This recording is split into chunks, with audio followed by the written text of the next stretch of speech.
8வது வசனம். வெளிப்படுத்தின விசேஷம் 3வது அதிகாரம் 8வது வசனம். உன் கிரியைகளை அறிந்திருக்கிறேன். உனக்கு கொஞ்சம் பலன் இருந்தும் நீ என் நாமத்தை மறுதலியாமல் என் வசனத்தை கை கொண்டபடியினாலே இதோ திறந்த வாசலை உனக்கு முன்பாக வைத்திருக்கிறேன், அதை ஒருவனும் பூட்ட மாட்டான். உன் கிரியைகளை நான் அறிந்திருக்கிறேன். உன்னுடைய கிரியைகளை நான் அறிந்திருக்கிறேன். உனக்கு கொஞ்சம் பலன் இருந்தும் என் நாமத்தை நீ மறுதலியாமல் என் வசனத்தை கை கொண்டபடியினாலே இதோ திறந்த வாசலை உனக்கு முன்பாக வைக்கிறேன், ஒருவனும் அதை பூட்ட மாட்டான். ஆண்டவர் உங்களை பார்த்து சொல்லுகிறார், என்னுடைய ஊழியத்திலே என்னால் அழைக்கப்பட்டவர்களே, என்னால் தெரிந்து கொள்ளப்பட்டவர்களே, என்னால் பிரித்தெடுக்கப்பட்டவர்களே, உங்களுடைய கிரியைகளை நான் அறிந்திருக்கிறேன். 30 வருடமாக நீங்கள் என்ன செய்து கொண்டிருக்கிறீர்கள்? என்னுடைய திட்டத்தை நிறைவேற்ற, என் ராஜ்யத்தை கட்ட, என் சபையை நீங்கள் கட்டி எழுப்ப நீங்கள் என்ன செய்து கொண்டிருக்கிறீர்கள் என்கிற கிரியைகளை நான் அறிந்திருக்கிறேன்.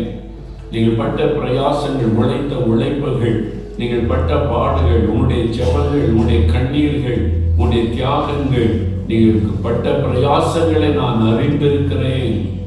மனிதர்கள் அறியாமல் இருக்கலாம், மற்றவர்களுக்கு அதை தெரியாமல் இருக்கலாம், உங்களை பாராட்டுவதற்கு யாரும் இல்லாமல் இருக்கலாம்.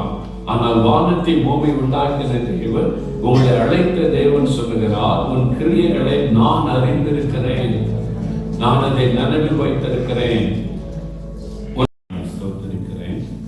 30 ஆண்டு காலம் ஒரு நல்ல ஒரு ஐக்கியத்தோடு செயல்படுகிற உங்களுக்காக நான் ஆண்டவருக்கு நன்றி செலுத்துகிறேன். நல்ல அருமையான கலாச்சார நடனம் பாடல்கள் தோடாஸ் மக்கள், படுதாஸ் மக்கள் வந்து செய்தாங்க, ரொம்ப சந்தோஷம். அதில் மகிமை ராஜான்ற பாட்டு ரொம்ப அருமையாக இருந்தது. ஆண்டவர் இந்த பிள்ளைகளை ஆசீர்வதிப்பாராக. கடைசியில் ஒரு சகோதரி என்று பாட்டு பாடினாங்க. அந்த லாங்குவேஜ் எனக்கு புரியல, அது படுகாஸ் லாங்குவேஜில். அது ரொம்ப அருமையாக இருந்தது. ஒரு அனாயிண்டிங், ஒரு அபிஷேகம் இருந்தது, என்னால் உணர முடிந்தது. கர்த்தர் அவர்களை ஆசீர்வதிப்பாராக. 30 வருஷ காலம் ஒரு ஊட்டியில் பாஸ்டர்ஸ் ஃபெலோஷிப், மெய்ப்பர்களுடைய ஐக்கியம், போதகர்களுடைய ஐக்கியம், அதனுடைய அறிக்கையை நான் கேட்டபோது எனக்கு ரொம்ப சந்தோஷமாக இருந்தது.